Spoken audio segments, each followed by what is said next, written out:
Hi, Debbie.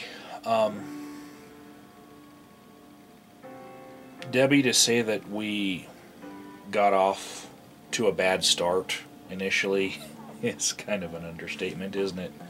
Um, and after our first encounter, I did uh, get a little curious as to uh, some of the things that you said, and I did check out your YouTube channel and subscribe to it, and um, I would like to apologize for not looking a little bit further into who you were. Uh,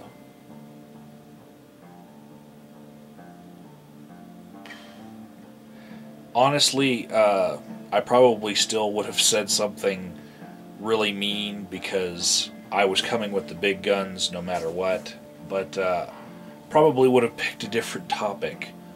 Um, that said, I've noticed something that kind of upset me a bit, and that is that when I first looked into uh, your channel a little bit deeper, there were a few more videos on your channel. And since this incident, I've noticed that a few of those videos are gone. Um, One in particular was one where you had purple hair, and it kind of reminded me of the hair dye called Plum Rose that a bunch of my friends would frequently use when I was your age.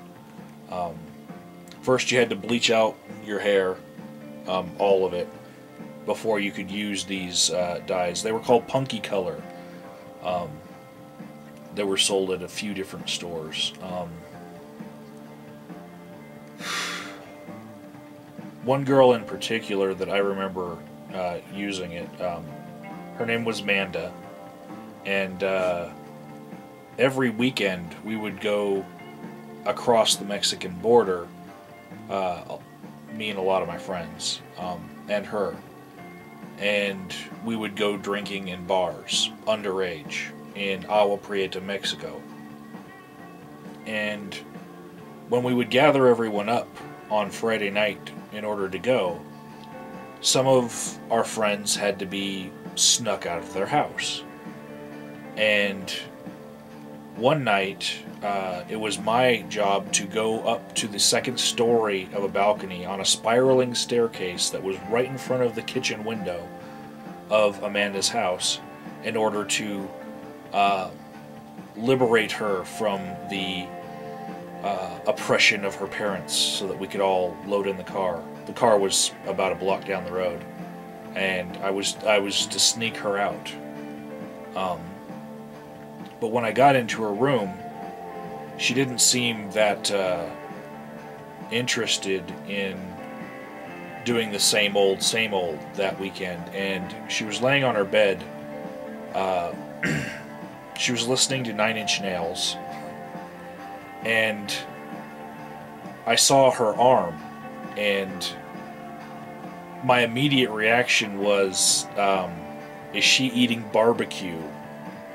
Like barbecued chicken? Um, because the blood had dried on her arm. It wasn't red, it was kind of a brownish, and it was all over her wrist. And nothing was much more than skin deep. It wasn't a life-threatening thing, but it was pretty big, and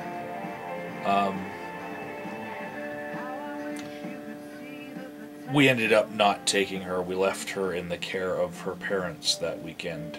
Um,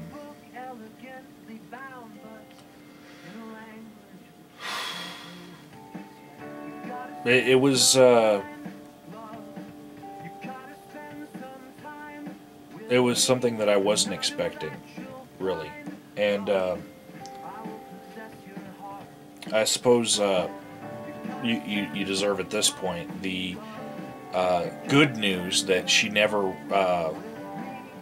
went much further with all of that, and she did have a rough spot where she was a stripper in Texas, but as it turns out, she was actually paying for her college tuition that way, and now has a degree very similar to mine.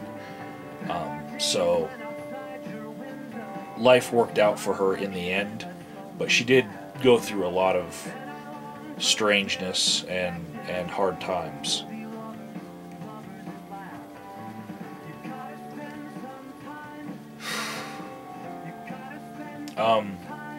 So I want you to bring back your videos, especially the one with the purple hair, the one that I remember.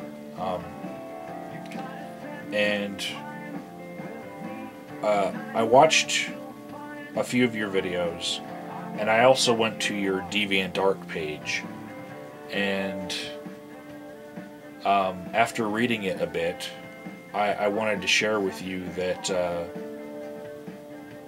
I understand a lot of what you're saying. In fact, I lost my sister 3 years ago to cancer, and her name was Debbie, and she also, after a lot of chemotherapy, lost her hair. So she's got a little bit in common with you, but what she had in common the most with you is that when she was diagnosed with cancer, she went home to her husband and told him, and within 2 weeks he told her that he wanted a divorce because he had been cheating on her and he just didn't want to be with her anymore. And the pain that she felt from that loss, the pain of him kicking her when she was down, you know, I actually attribute that pain to being what killed her more than the cancer, because she had no will to live.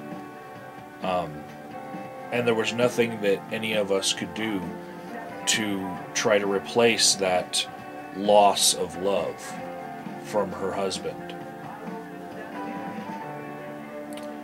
And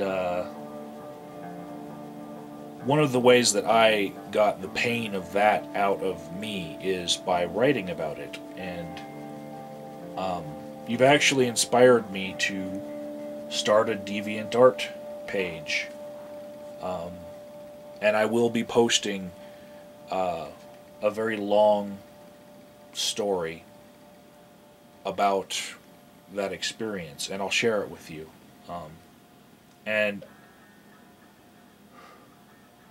I wanted you to know that you are very special for being able to inspire me this way, because one of my very good friends, the Phantom Lion, he's repeatedly tried to get me to start a DeviantArt page, and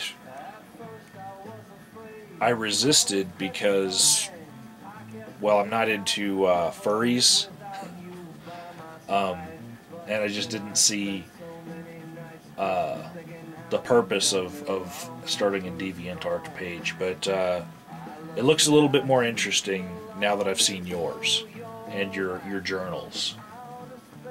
So, Debbie, please bring back the purple hair.